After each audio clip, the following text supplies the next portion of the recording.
ఇప్పుడు వచ్చిన మీ అందరికీ యేసుక్రీస్తు నామమున పేరిట శుభాభినందనాలు తెలియజేస్తా ఉన్నాం.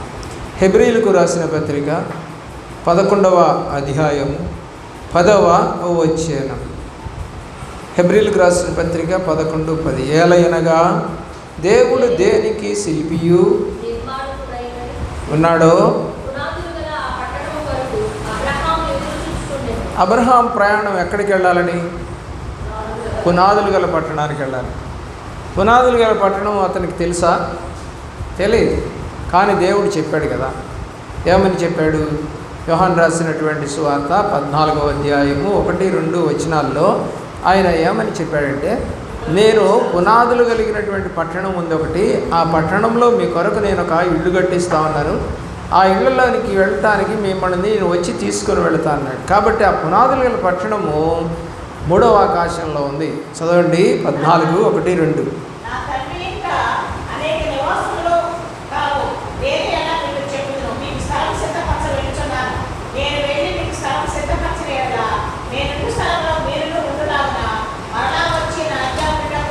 కాబట్టి పునాదులు గల పట్టణముకి ఎవరు తీసుకెళ్తారు?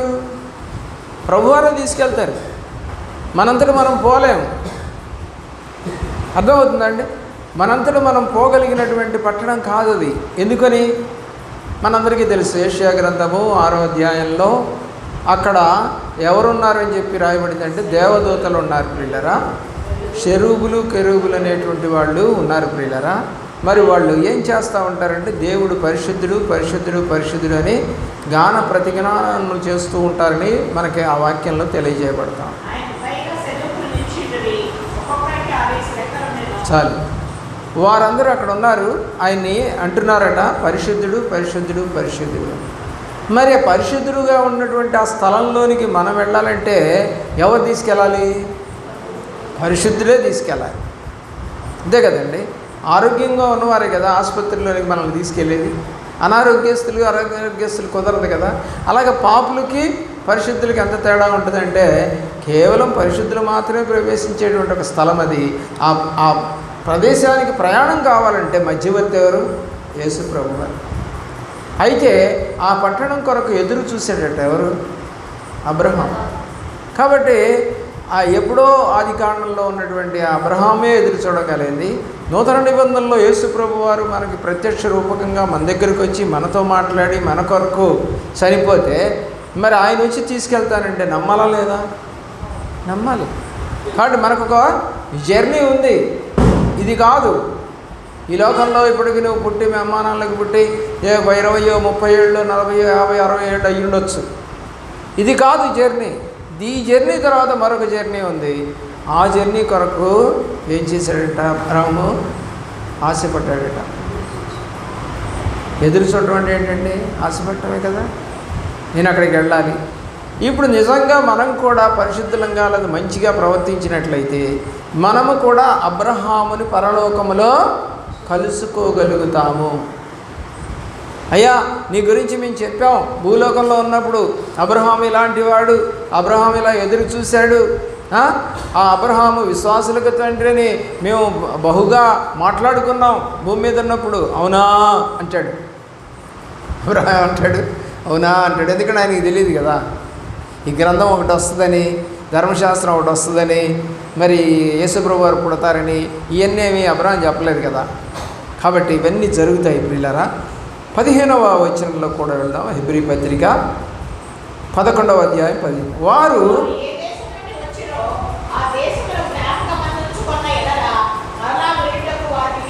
కాబట్టి మన ప్రయాణము ఎక్కడి నుంచి వచ్చామనేది తెలియాలి అసలు. అండ్ మా అమ్మ కడుపులో నుంచి పుట్టానండి, ఫలానా ఆసుపత్రిలో నేను పుట్టానంటండి, ఫలానా డాక్టర్ గారు నన్ను ఇది చేశారంటండి అని చెప్పి మనము కొన్ని చెప్పుకుంటుంటాం సహజంగా. తల్లిని అడిగితే చెప్తుంది, అమ్మ నిన్ను అప్పుడు ప్రెగ్నెంట్గా ఉన్నప్పుడు ఎవరు డాక్టరు నిన్ను చేశారు అని చెప్పేసి అడిగితే తల్లి చెప్పుద్ది. సామాన్యంగా తల్లి పేరు, డాక్టర్ పేరు, ఎవరు చేసిందని వివరాలు ఉంటాయి. మనం వెళ్ళినా కూడా ఇప్పుడు చూసుకోవచ్చు అక్కడ. ప్రియులరా, మరి మనల్ని తీసుకెళ్ళటానికి మనల్ని పుట్టించినటువంటి ఆయన ఎవరో నీకు తెలియాలి కదా. ఎలా పుడతామని చెప్పి రాసింది బైబిల్ ప్రకారము యేసు ప్రభు వారిని ఎరిగిన వారంతా కూడా ఆయనలో జన్మిస్తారు. ఒకడు కొత్తగా యోహాను సువార్త 3వ అధ్యాయంలో సమయోను అనేటువంటి ఒక వ్యక్తి ఏమని అడుగుతున్నాడంటే, ఒకడు కొత్తగా ఎలా జన్మిస్తాడు? చచ్చిపోయి మళ్ళా పుడతాడా?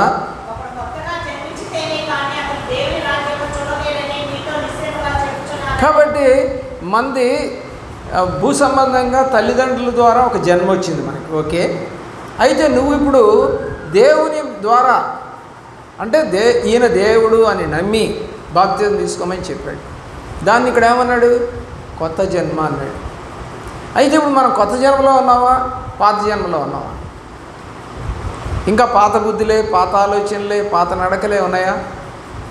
యేసుప్రభు వారే అడిగారు, ప్రజలు నా గురించి ఏమనుకుంటున్నారు అని. రకరకాలుగా చెప్పారు. ఏలియా అని, యోహానని, వాళ్ళు వీళ్ళు అని, ప్రవక్త అని చెప్పారు. ప్రియులారా, ఇవన్నీ జరుగుతాయి. అట్లా అంటారు నన్ను అని అన్నాడేంటి ఆయన? అలా అందరూ అనుకుంటున్నారయ్యా. కాబట్టి అందరూ అనుకునేటువంటి ఒక మాటను మనం మాట్లాడినప్పుడు అది జనరల్గానే పోవాలి తప్ప పర్టికులర్గా ఒకళ్ళని అన్నట్టుగా ఎవరిని కూడా మనము లేదు. ఒకవేళ అంటే పర్టికులర్గా పోయి నువ్వే తప్పు చేసావు, నువ్వే నీ ద్వారానే జరిగింది అని ఎవరన్నా అంటే అప్పుడు నిజంగా మనము చేయకపోతే దాని మీద మనము వాదులాడవచ్చు. అయితే దావీదు అలా చేయలేదు. నువ్వు తప్పు చేసావని నాతాను వచ్చి అడగగానే మరి అతని జర్నీలో ఒక బ్రేక్ పడిందండి. దావీదు జర్నీలో ఒక బ్రేక్. ప్రియులారా, మోషే జర్నీలో కూడా ఒక బ్రేకు. ఇలాగ బ్రేకులు చాలా ఉన్నాయి బైబిల్లో. అయితే వాళ్ళు మళ్ళా దేవుడి వైపు తిరిగారు. అంటే నేను పాపం చేశాను అని ఒప్పుకున్నాడు. లేకపోతే దేవుడు అతన్ని చంపేసేవాడు.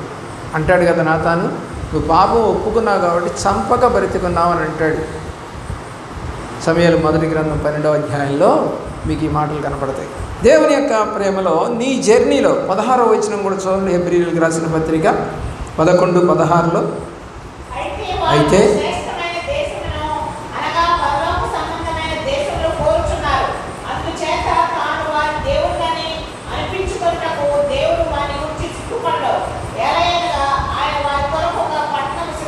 ఏముందంట? మనకు ఒకటి పట్టణం ఉందంట. ప్రియులారా, పట్టణం అంటే తెలుసు మీకు. పల్లెటూరు అంటే వేరు, పట్టణం అంటే వేరు. పట్టణం అంటే పురము అని అంటారు ఇంకొక భాషలో, టౌన్ అంటారు ఇంగ్లీష్లో. మరి టౌన్లో అన్ని సౌకర్యాలు ఉంటాయి. ఉద్యోగాలు అక్కడే ఉంటాయి, మంచి మంచి చదువులు, ట్రైనింగ్లు అక్కడే ఉంటాయి.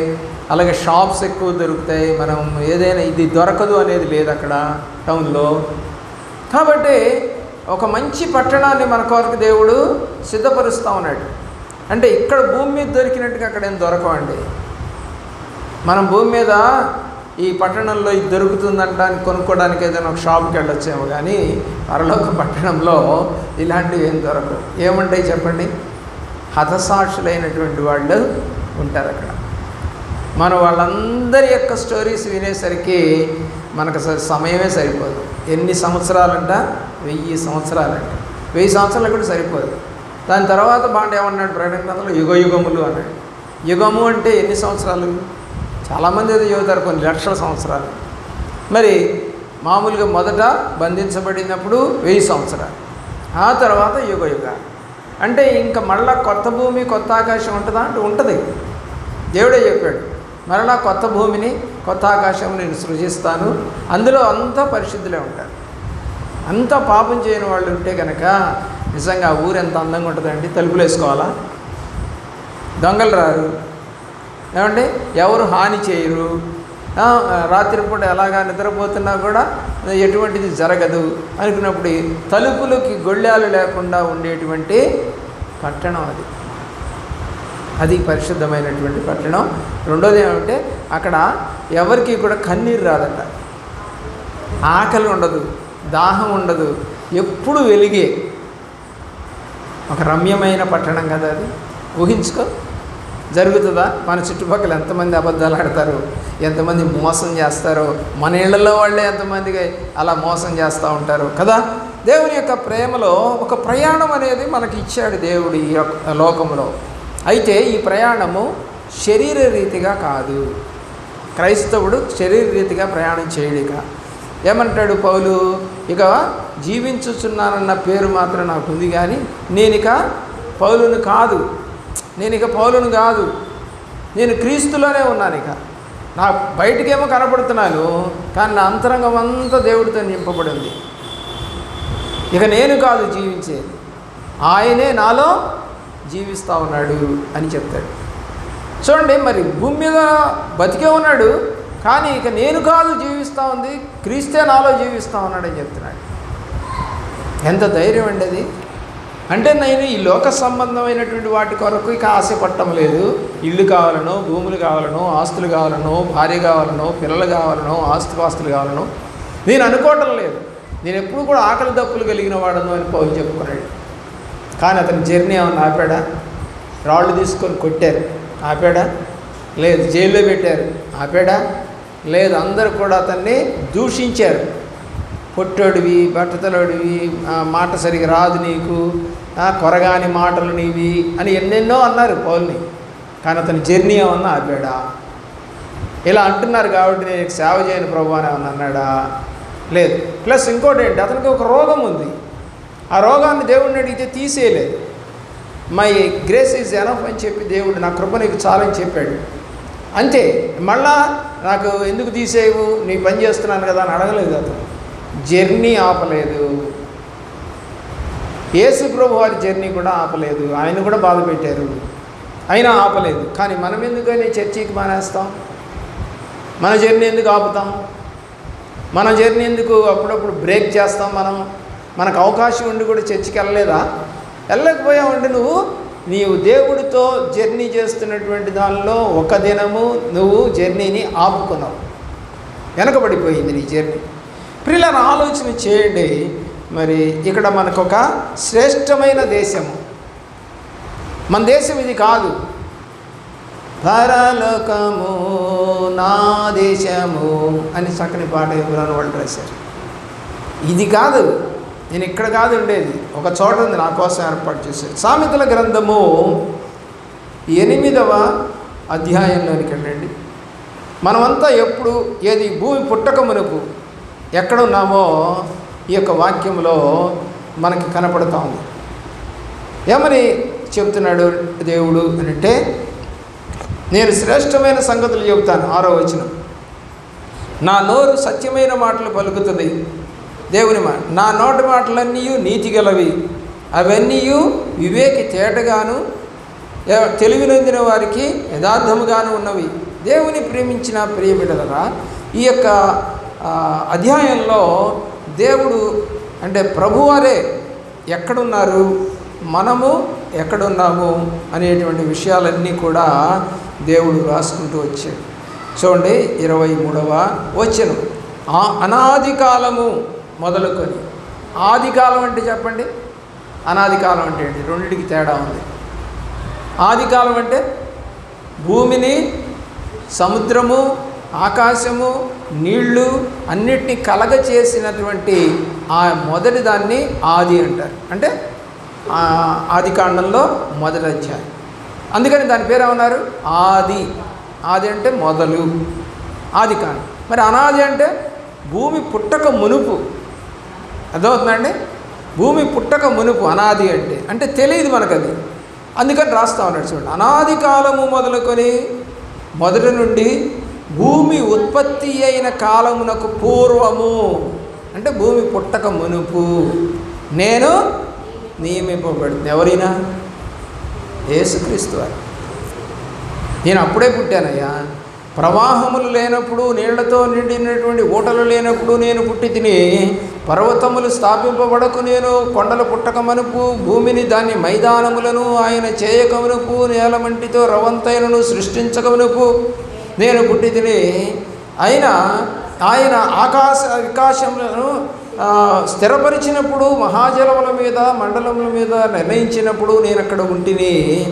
ఆయన పైన ఆకాశమును సిద్ధపరిచినప్పుడు, జలధారలు ఆయన బిగించినప్పుడు, జలములు తన సరిహద్దులు మేరకుండినట్లు ఆయన సముద్రమును పొలిమేరలను ఏర్పాటు చేసినప్పుడు, భూమి యొక్క పునాదులను నిర్మించినప్పుడు నేను ఆయన యొద్ద ప్రధాన శిల్పినై అనుదినము సంతోషించుచు నిత్యము ఆయన సన్నిధిని ఆనందించుచుంటిని. మరి మనం ఎక్కడున్నాం?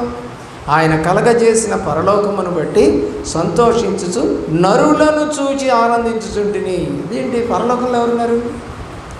మనమే. ఎవరిని చూసి ఆనందిస్తున్నామని చెబుతున్నాడు ఆయన? నరులను. కాబట్టి ఈ నరులందరూ కూడా ఎక్కడి నుంచి వచ్చారు? దేవుడి దగ్గర నుంచి వచ్చారు. ఆయన చూశాడంటే అక్కడ ఉన్నారంట నరులు. కాబట్టి నరులను చూసి ఆనందిస్తూ ఉన్నాడు. ఈ నరులు భూమి మీదకి వెళతారు, నన్ను గణపరుస్తారు. శ్రీకర్త గుణాతిశయములను గణపరిచిన నిమిత్తమే నేను ఈ లోకమునందుకు వచ్చిందని రాయబడింది. కాబట్టి ఆలోచించేయండి, ఇక్కడ ఏం జరుగుతూ ఉందో. మంది ఈ లోకం కాదు, ఎక్కడో పరలోకంలో నుంచి వచ్చాము. ఇందాక మనం చదువుకున్న హెబ్రీ పత్రికలో ఏ దేశము నుండి నువ్వు వచ్చావో అది గనక గుర్తుపెట్టుకుంటే తిరిగి మరలా ఆ దేశానికి వెళ్ళగలుగుతా ఉన్నాడు. ఎంతమంది క్రైస్తవులకి అసలు మన దేశం ఉంది ఒకటి, పట్టణము ఒకటి ఉంది, మన కోసం దేవుడు నిర్మించాడు, దాన్ని మనం దాంట్లోకి తీసుకెళ్ళిపోతాడని చెప్పి రాయబడింది. అయితే ఆ దేశం అంటే ఏంటో ఇప్పుడు నీకు అర్థమైంది. ఇప్పుడు అది పరలోకం.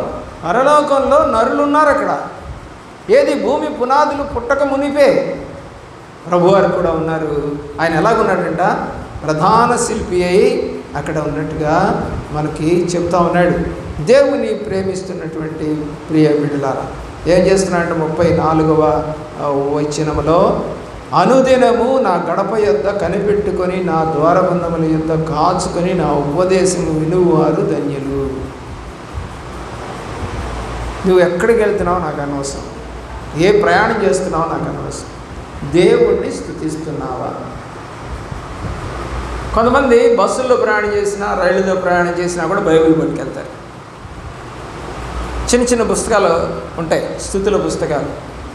అవి తీసుకొని మరి మొత్తం బైబిల్ చదవకుండా కొన్ని కొన్ని విషయాలు దాంట్లో ప్రత్యేకంగా రాయబడి ఉంటాయి కాబట్టి 1000 స్తుతుల బుక్కు దాన్ని తీసుకొని చదువుకుంటూ ఉంటారు. చిన్నదే, మీ పర్సులో పెట్టుకొని కూడా కనపడకుండా కూడా తెరిచి నువ్వు చదువుకోవచ్చు.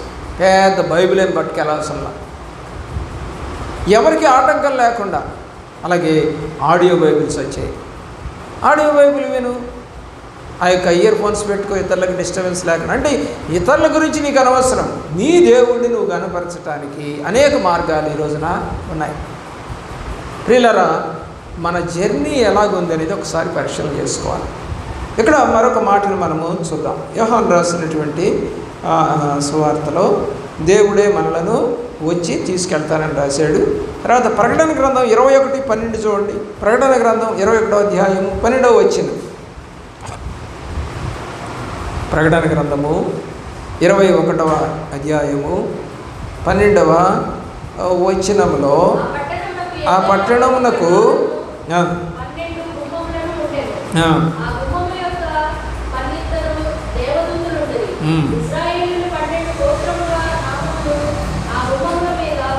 ఇప్పుడు పరలోక పట్టణం మన కొరకు సిద్ధపరిచాడు కదా. ఇప్పుడు ఈ పరలోక పట్టణానికి వెళితే ఎవరెవరు కనపడతారో ఇక్కడ రాశాడు. ఆ పట్టణంలో ఎత్తైన ప్రాకారాలు ఉంటాయి, 12 గుమ్మాలు ఉంటాయి. గుమ్మం యొద్ద 12 మంది దేవదూతలు ఉంటారు. ఇశ్రాయేలు 12 గోత్రముల నామములు ఆ గుమ్మముల మీద వ్రాయబడి ఉన్నాయి. ఎవరి పేరుందో అదే వాళ్ళ గోత్రం. పిల్లరా ఆలోచించి, బైబిల్లో 12 మంది పుట్టారు కదా, ఆ 12 మందికి 12 గోత్రాలు వాళ్ళ పేరుతోనే ఉంటాయి, పుట్టిన వాళ్ళ పేరుతో. కొన్ని గ్రామాలు కూడా మనుషుల పేర్లు పెడతారు. పిల్లలు ఆలోచన చేయండి. ఒంగోలు టంగుటూరు ప్రకాశం పంతులు గారి జిల్లా కింద మార్చారు. అలాగా ఎన్టీఆర్ జిల్లా, ఒక మనిషి పేరు మీద ఊర్లు ఉంటాయి, జిల్లాలు ఉంటాయి. దేవుని యొక్క ప్రేమలో కాబట్టి వాక్య భాగంలో మనము వెళ్ళే పట్టణం యొక్క గొప్పతనాన్ని ఇక్కడ రాస్తూ ఉన్నాడు. ఆశపడుతూ ఉందా నీకు చూడాలని, పరిశుద్ధులను చూడాలని, మన పూర్వీకులందరూ ఆయనలో జీవించి చనిపోయిన వారందరూ చూడాలని, నీతిమంతులు ఉంటారని ఆశ ఉందా? ఒకసారి ఆలోచన చేస్తాను. అబ్రహాం చూస్తానయ్యా, నోహను చూస్తాను, హానోకుని చూస్తాను అయ్యా, ఇస్సాకుని, యాకోబుని, యోసేపుని, అయ్యా ఎఫ్రాయిముని, అయినా మిమ్ములను, అలాగే 12 గోత్రాలు, 12 యొక్క శిష్యులు, వీళ్ళందరినీ నేను అక్కడ చూస్తాను. నాకు ఆ దేశమును చూడాలని ప్రయాణం చేయాలని ఆశ ఉందయ్యా. నా జర్నీ ఎంత ఈ లోకంలో, ఇంకెంతకాలం నా జర్నీ ప్రభువా, ఎన్ని సంవత్సరాలు ఉంటుంది ఈ జర్నీ, నిన్ను చూడాలని ఒక ఆశ నాకు ఉంది. రూతు గ్రంథం 1వ అధ్యాయం 1వ వచనం. రూతు గ్రంథము 1వ అధ్యాయము 1వ వచనం. నయోమి ప్రయాణం చేస్తూ ఉంది. ఎక్కడికి? మోయాబు దేశానికి వెళ్ళిపోతూ ఉన్నారు. ఏమొచ్చిందని? కరువు వచ్చిందని.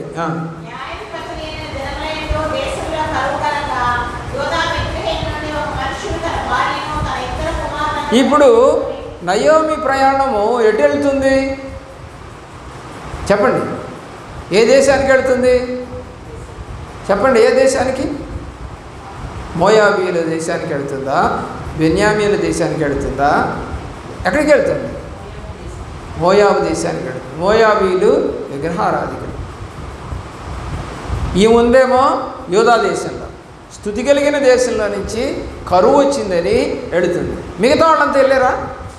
లేదు, మిగతా వాళ్ళంతా ఉన్నారు. మరి వాళ్ళు బతికినప్పుడు వీళ్ళు బతకలేరా? చూడండి, కరువు వచ్చిందని ఇంకో తారడానికి కొంతమంది వెళ్ళిపోతూ ఉంటారు, కానీ అక్కడ ఉన్నవాళ్ళు బతుకుతూనే ఉంటారు. మరలా చూడండి దేవుని యొక్క ప్రేమలో 7వ వచనం.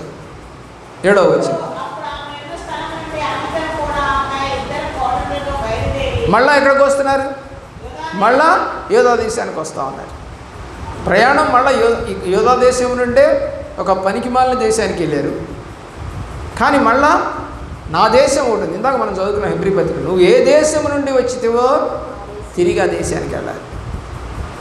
కాబట్టి మళ్ళీ ఎక్కడికి వస్తూ ఉంది? స్తుతి ఎక్కడ ఉంటుందని? పరలోకంలో పరిశుద్ధులు ఎప్పుడు ఆయన్ని స్తుతిస్తూ ఉంటారు. కాబట్టి మన ప్రయాణము, మన జర్నీ సరైనటువంటి జర్నీ అనా, లేక మన ఇష్టం వచ్చినట్టుగా మన జర్నీని కొనసాగిస్తాం? నిర్గమాకాండం 3వ అధ్యాయం 8వ వచనం. మోషే జర్నీ ఇది చూడండి. 3వ అధ్యాయం 8వ వచనం.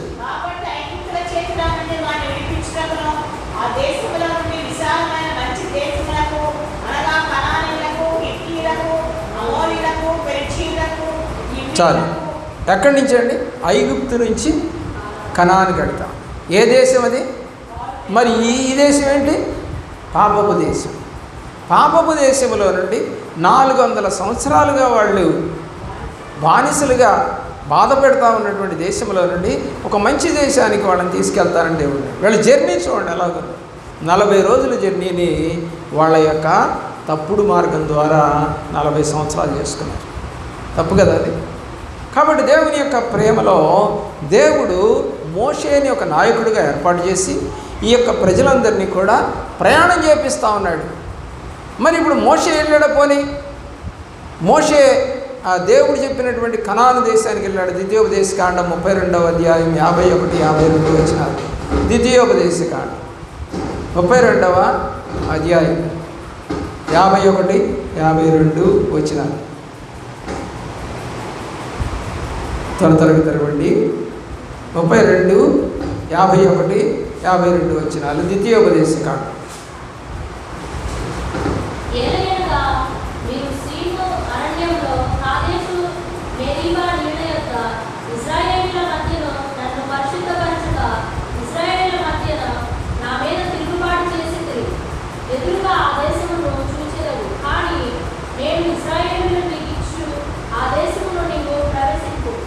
ప్రవేశింపకూడదని దేవుడు చెప్పాడు. చూసడం వరకే. కారణం ఏంటంటే మెరీబా నీళ్ళ దగ్గర నన్ను మోషే ఘనపరచలేదు. ప్రయాణం జర్నీ ఆగిపోయిందా లేదా? కనాన్ దాకా వెళ్ళాడా? కాబట్టి గుర్తుపెట్టుకోండి. అంచులు దాకా పోయామండి, పైకి ఎక్కలేకపోయాం అన్నట్టుంది ఇది. మోషే 40 సంవత్సరాలు 120 సంవత్సరాల వయసులో ఆ ప్రజలను నడిపిస్తూ ఉంటే గౌరవించాల్సింది పోనించి ఒక పెద్ద ఆయన పట్టుకొని ఏం చేశారండి? ఎదురు తిరిగారు, తిరుగుబాటు చేశారు. దేవుడికి కోపం వచ్చింది కదా మోషే మీద తిరుగుబాటు చేసినప్పుడు. సొంత అక్కకే కుష్ఠరోగాన్ని రప్పించాడు కదా. అహరోన్ని మధ్యలోనే చంపేశాడు, మిరియాముని మధ్యలోనే చంపేశాడు. తప్పు చేసినందుకు అహరోను కుమారులైనటువంటి యాజకులుగా ఉన్నటువంటి వారిద్దరిని చంపేశాడు. దేవుడికి తనామన ఉండదండి.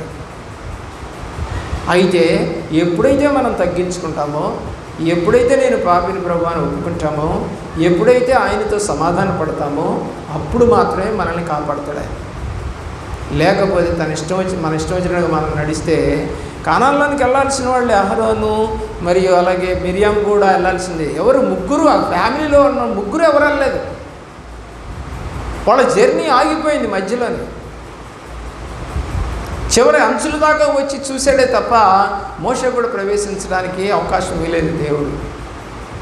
కాబట్టి ఇక్కడ మనకేమవుతుంది, మనము దేవుణ్ణి కనుక సరిగా గణపరచకపోతే మన జర్నీ కూడా పరలోక ప్రయాణంలో వెళ్ళదు.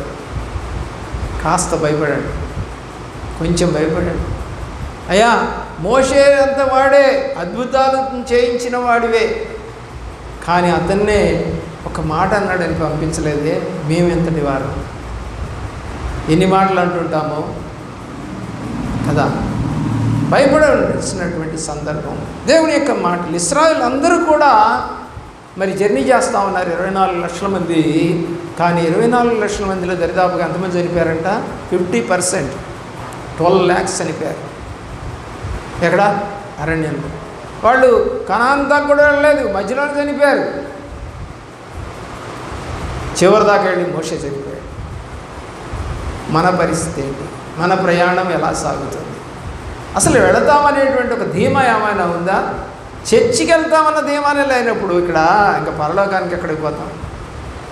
దేవుడు అడుగుతాడు కదా, ప్రభువా నేను బాప్తిసం తీసుకున్నాను, బల్లారాధన తీసుకుంటున్నాను, నా పాపములు ఒప్పుకుంటున్నాను, నేను సక్రమంగా చర్చికి వస్తున్నాను అని కనుక నువ్వు అన్నీ చెప్పగలిగిన రోజు ఏదైనా ఉంటే ప్రభువు దగ్గర మాట్లాడితే దేవుడు లిస్ట్ చెప్తాడు. ఫలానా మాసం, ఫలానా సంవత్సరం, ఫలానా తేదీ నువ్వు వెళ్ళలేదు, నువ్వు ఆలస్యంగా వెళ్ళావు.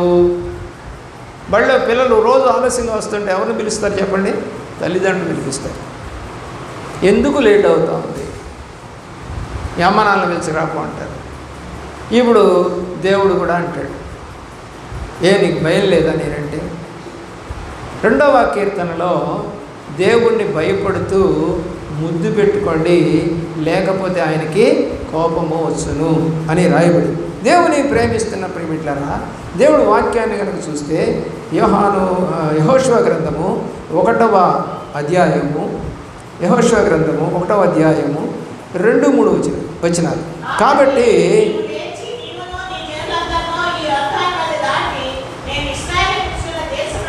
ఇప్పుడు జర్నీ ఆగిపోయింది కదా, చనిపోయాడు కదా మోషే, మరి మళ్ళా నడిపించాలి కదా, జర్నీ కొనసాగాలి కదా. ఎవరొక నాయకుడు యెహోషువని పెట్టాడు, పదండి కనాన్లోనికి వెళదాము రండి. జర్నీ స్టార్ట్ అయింది, మళ్ళా ఆపలేదు జర్నీని దేవుడు. ఇశ్రాయేల్ అందరూ వెళ్ళాలి, మిగిలిపోయిన వాళ్ళంతా కూడా వెళ్ళాలి. 2వ వచనంలో మోషేతో చెప్పినట్లు, కాబట్టి నేను ఏదైతే చెప్పానో అబ్రహాము, ఇస్సాకు, యాకోబులకి మోషేకి చెప్పింది, కనాను దేశమని మొదటి నుంచి ఎదురు చూస్తూ ఉన్నాడు అబ్రహాం అని చెప్పానో, ఆ యొక్క కనాను, భూ సంబంధమైన కనాన్కి మిమ్మల్ని నేను తీసుకెళ్తాను, ప్రతి స్థలము మీకు ఇస్తాను. అంటే కనాను మొత్తం ఇచ్చేస్తాను. ఇప్పుడు గొడవ అదే, కనాను ఆ యొక్క యెరూషలేములో ఒక భాగము మిగతా వాళ్ళు ఉండటం వల్ల గొడవలు జరుగుతూ ఉన్నాయి. దేవుడు మనం ప్రేమిస్తున్న ప్రియుడు, దేవుడు వాక్యాన్ని ఉన్నట్లయితే, దేవుడు వాక్యములో ఒక చిన్న మాట మనతో మాట్లాడుతూ ఉన్నాడు. యోహాను రాసిన సువార్త 8వ అధ్యాయం, లేకపోతే 8వ అధ్యాయం చూడండి, 21వ వచనానికి రండి. 8:21 యోహాను రాసిన 6వ అధ్యాయం చూడండి, 6వ అధ్యాయము 21వ వచనం చూడండి. 6వ కనుక ఆయన దోణి మీద ఎక్కించుకొనుటకు వారు ఇష్టపడిరి. వెంటనే ఆ దోణి వారు వెళ్ళుచున్న ప్రదేశమునకు అద్దరికి చేరెను. ఏ దరికి చేరిందండి? అద్దరి అంటే అవతల ఒడ్డు అని కదా, అవతల ఒడ్డు అని కదా. ఇద్దరు అంటే యువతల ఒడ్డు అని సహజంగా పల్లెటూరులో మాట్లాడు. అద్దరి అనగా సముద్రపు మరి అద్దరికి ఆవల వైపు ఉన్నటువంటి కపెర్నహూముకు అని అక్షరార్థమైనటువంటి అర్థం ప్రియులరా. అద్దరి అనేది పరలోకమునకు సూచన. అద్దరి అనేది దేనికి సూచన? పరలోకానికి సూచన. ఇద్దరి అనేది లోకానికి సూచన. ఇద్దరి అనేది లోకానికి సూచన. సముద్రము అనేది ఈ లోకం అనేటువంటి లోకానికే సూచన. సముద్రం అంటే లోకం. ప్రియులారా, ఆలోచించండి. మరి బైబిల్ చెప్తోంది యెషయా గ్రంథము 57వ అధ్యాయం 20వ వచనంలో, భక్తిహీనుడు కదులుచున్న సముద్రము వంటి వారు. కాబట్టి సముద్రంలో ఇప్పుడు ఎవరు ఉన్నారు? భక్తిహీనులు ఉన్నారు. సముద్రము, కదులుతున్నటువంటి సముద్రము వంటి వారు, అది నిమ్మళింపనేరదు. ఏమంటే దానిలో అలలను ఆపగలవా? ఎప్పుడన్నా సముద్రంలో అలలను ఆపలే. దాని జలములు బురదను మైలను పైకి వేయును. లోపల ఉంచుకోదు. మనిషి చనిపోయిన తీసుకొచ్చి ఒడ్డును పారేస్తుంది. తేలుతున్నది ఏదైనా సరే, చనిపోయేది ఏదైనా సరే తీసుకొచ్చి ఒడ్డున పారేస్తుంది. లోపల ఉంచుకోదు గర్భంలో. ప్రిల్లరా, ఆలోచన చేయండి. మరి దోణె, ఇక్కడ దోణి కదా ఎక్కమంటున్నారు. దోణె ప్రిల్లరా సంఘమునకు సూచన. దోణె సంఘానికి సూచన. దాంట్లో ఎక్కడికి వెళ్ళాలి? అవతల అద్దరికి, అంటే పరలోక పట్టణానికి వెళ్ళేటానికి ఆ దోణి ఎక్కాలి. ఆ దోణిలో ఎవరున్నారు? ఇప్పుడు యేసు ప్రభు వారు ఉన్నారు. సామెతల గ్రంథం 30వ అధ్యాయం 19వ వచనం. 30వ అధ్యాయము 19వ వచనం చదవండి. సామెతల గ్రంథం 30:19. త్వరగా తెరవండి. వేరే పాస్టర్ గారు వచ్చినప్పుడు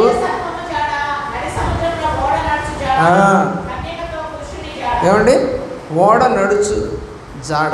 ఎక్కడ? సముద్రంలో. ప్రియులారా, మరి నడి సముద్రం ఓడ నడుచుతున్న జాడ ఎవరిది అంటే సంఘమే. సంఘమే అది. నడి సముద్రంలో ఉన్నాం మనం. చుట్టూ మనకు ఎవరున్నారు? శత్రువులు. నీళ్లు మనకి ఈత రాదు, పడితే గోయిందనే పోవటమే. కాబట్టి చుట్టూ ఎవరుంటారు? మనల్ని లోపలికి లాగేవాళ్ళు ఉంటారు. అంటే దేవుడి రాజ్యానికి వెళ్ళనీయకుండా అడ్డగించేవాళ్ళు ఉంటారు అని బైబిల్ చెప్తా ఉంది. విశ్వాసమైనటువంటి మనం కూడా దేవుని ప్రేమిస్తున్న ప్రియులారా, మరి ఈ ప్రయాణంలో ఉన్నాము. ఆ ధోనిలో మనం కూడా ఉంటాం. అయితే మనకు మరి ముందుండినటువంటి అనేక మంది భక్తులు, హతసాక్షులు అందరూ కూడా మనకన్నా ముందుగా చేరారు. కాబట్టి హెబ్రీ పత్రిక 11వ అధ్యాయం 13వ వచనంలో, హెబ్రీ పత్రిక 11వ అధ్యాయము 13వ వచనం, తాము భూమి మీద పరదేశులము యాత్రికులమై ఉన్నామని ఒప్పుకొని విశ్వాసము గలవారే మృతి నొందిరి. మరి మనం ఎలా ఉండాలి? ఎంతమంది ఈ యొక్క జర్నీలో విశ్వాసం గలవారే ప్రయాణం చేశారు? శిష్యులందరూ కూడా అలాగే ప్రయాణం చేశారు దేవుని యొక్క ప్రేమలో. తోమ మన దేశానికి వచ్చాడు, భారతదేశానికి జర్నీ చేశాడు, ఇక్కడికి సువార్త జర్నీ. మరి మన జర్నీ ఎలాగా? ఇక్కడే చనిపోయాడు. అలాగే దేవుని తద్దయి, బర్తలోమయి ఇరాన్ దేశానికి వెళ్ళారు శిష్యులు. వాళ్ళ దేశంలో లేరు, యెరూషలేములో లేరు. వాళ్ళు ప్రయాణం చేశారు. వాళ్ళంతా కూడా భార్యలతో కలిసి ప్రయాణం చేశారు. ప్రియులారా, అలాగే యోహాను, అలాగే ఫిలిప్పు గ్రీసు దేశానికి వెళ్ళారు. అలాగే అపోస్తలుడైన పౌలు రోమాకి వెళ్ళి అక్కడే ఖడ్గం చేత చంపించబడ్డాడు. అలాగే దేవుని ప్రేమించిన పిల్లరా, మత్తయి, పేతురు, ఆంద్రేయ వీళ్ళంతా కూడా నల్ల సముద్రం ప్రాంతానికి వెళ్ళి సువార్త చేశారు. బ్లాక్ సీ రీజన్ అంటారు ఇంగ్లీష్లో. అలాగే ఇథియోపా దేశం వెళ్ళాడు మత్తయి. అలాగే స్పెయిన్ దేశం వెళ్ళాడు యాకోబు. అలాగే యాకోబు బ్రదర్ యూదా అనే ఒకతను ఉన్నాడు, అతను రోమాకి వెళ్ళాడు. పేతురు రోమాకి కూడా వెళ్ళాడు. వాళ్ళ జర్నీ అంతా కూడా వాళ్ళ దేశంలో లేరు, పరాయి దేశానికి వెళ్ళి అక్కడ చనిపోయారు. వాళ్ళందరూ ఎవరని రాసింది బైబిలు? హతసాక్షులు, నా నిమిత్తము మరణించిన వారు. వాళ్ళు ఎక్కడుంటారు? దేవుని పట్టణంలో ఉంటారు. దేవుని పట్టణం ఎక్కడుంది? పరలోకము అనేది 3వ ఆకాశంలో ఉంది. ఆయన అక్కడ నుండి వస్తాడని బైబిల్ సెలవిస్తూ ఉంది. ఆకాశ మేఘారూఢుడై ఆయన రాబోతూ ఉన్నాడు. ఎవరైతే పాపం చేశారో వాళ్ళంతా రొమ్ము కొట్టుకుంటారు. ఆయన పొడిచిన వారు సైతం చూస్తారని ప్రకటన గ్రంథం 1వ అధ్యాయంలో కనబడుతుంది. అంటే దేవుణ్ణి ప్రేమించిన వాళ్ళు చూస్తారు, ద్వేషించిన వాళ్ళు చూస్తారట. మేఘారూఢుడై రావడం ఇద్దరికీ కనపడతాడు. వీళ్ళెందుకు? రొమ్ము కొట్టుకొని చావటానికి. వాళ్ళేమో ఆయనతో పాటు మేఘాల మీద వెళ్ళిపోవటానికి. నీకు ఇంకా మనసు ఉందా? అలాంటి ప్రయాణం నేను చేయలాగున నాకు సహాయం చేయమని ప్రార్థన చేస్తావా? మోకరించి ప్రార్థన చేస్తాను. దయగల